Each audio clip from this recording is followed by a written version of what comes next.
في كل خطوة في حكاية بتتبني، مش بس كورة دي حياة بتنحني. اصبر وعافر بكرة الشمس تنور، طول ما انت بتحلم حلمك لازم يكبر.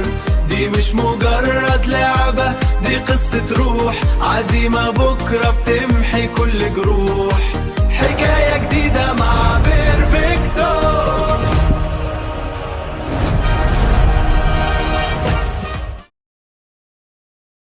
تحسوا يا جماعه ان ارسنال واتليكو كانوا ماشيين بمبدا ايه؟ بص يا عم، ولا تيجي جنبي ولا اجي جنبك، عايزين نمشي الدنيا عشان بص يعني الواحد على اخره كده. يعني انا بصراحه مش عايز اتاهل، والتاني يقول له وانا كمان يا عم خدها. تعادل مستحق بين ارسنال واتليكو مدريد بعد مباراه خلينا نقول ان هي كانت ماشيه بمبدا روح وتعالى. ده المبدا اللي انا شايفه يا جماعه، بمعنى الفريق يهاجم ويرجع تاني، الفريق التاني يهاجم ويرجع. خلينا نبدأ حكايتنا ونقول سلام من الله عليكم ورحمة الله وبركاته. أهلا بيكم في حكاية جديدة مع الغريم أتليكو مدريد ضد الأرسنال. والله يا جماعة الواحد مش عارف يقول إيه غير حسبي الله ونعم الوكيل. إيه اللي أنا شفته امبارح ده؟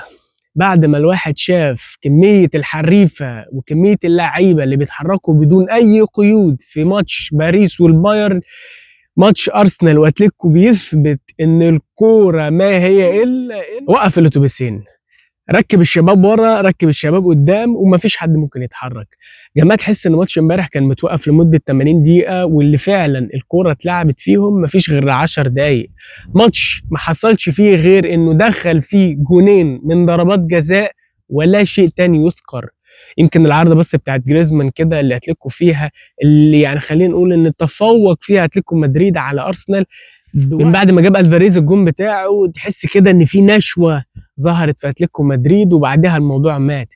يا جماعه الماتش امبارح انا حتى مش عارف اتكلم عليه، لان هو ما كانش فيه شيء غير نطلع بالكره قدام ونرجع تاني، يلا نغير الملعب، يلا نغير الملعب الناحيه التانيه. ده اللي انا شفته الصراحه امبارح، بالذات من فريق ارسنال، الفريق اللي انا بشجعه للاسف. والله لو تسألني وتقول لي هو مين اللي تحس ان فاز تكتيكيا وفاز مجهوديا وفاز، الوحيد اللي فاز بكل شيء هو الشخص اللي اتفرج على الماتش. انت بذلت مجهود اكتر من اللعيبه يا معلم. انا حاسس ان انا في هجمه معينه من ارسنال لما جيوكيرس طلع بالكوره لحد قدام ورجع بيها جلطه، بوادر جلطه كده يا جماعه، وحسيت ان انا مش عارف وانا ليه بعمل في نفسي كده، يعني ليه؟ خلينا نقول ان احنا كنا متوقعين ان الماتش هيروح في السيناريو ده، وكنت عارف ان مش هيبقى فيه حلول سواء من اوديجارد او سواء في خط النص بتاع اتلتيكو مدريد، ولكن خلينا نقول ان ده كان متوقع. يعني ما تكدبش على نفسك وتقول ان انت كنت منتظر ماتش كروي جميل زي اللي شفته امبارح من ميونخ وباريس سان جيرمان.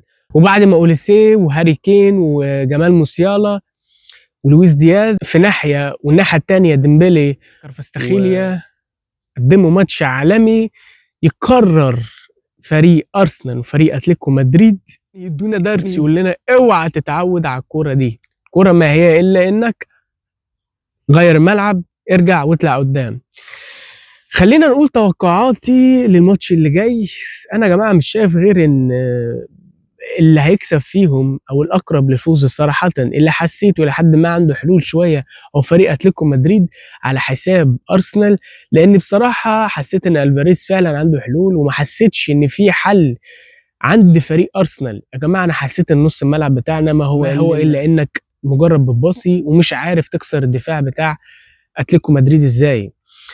ده بالنسبه لتوقعي لماتش ارسنال واتلتيكو. توقعي الماتش بايرن وباريس، والله انا شايف ان ما في توقع للماتش ده، وخلينا نقول بعد اللي شفناه ان الماتش خلص فعلا 5-4، ولكن مستحيل كنت تجزم ان هو هيخلص 5-4.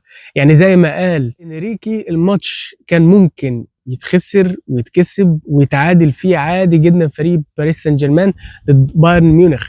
انتوا عارفين بجد ايه الميزه الوحيده لفريق ارسنال او اتلتيكو؟ الحاجه الوحيده ان سواء اللي هيطلع من باريس او بايرن ميونخ هيبقى فعلا ميت، هيبقى فعلا مش قادر يجري، مش قادر يتحرك. فممكن ممكن يبقى فيه عشر فرصه لحد من الفريقين دول. في نهايه الحكايه بتاعتنا كل اللي اقدر اقوله ان ربنا مع ارسنال، ممكن يبقى فيه فرصه لارسنال، وده اللي انا بتمناه. وقبل ما اختم برضو، ما حسيتوش كده ان ارتيتا بيفكر في ماتش فولهام اللي جاي؟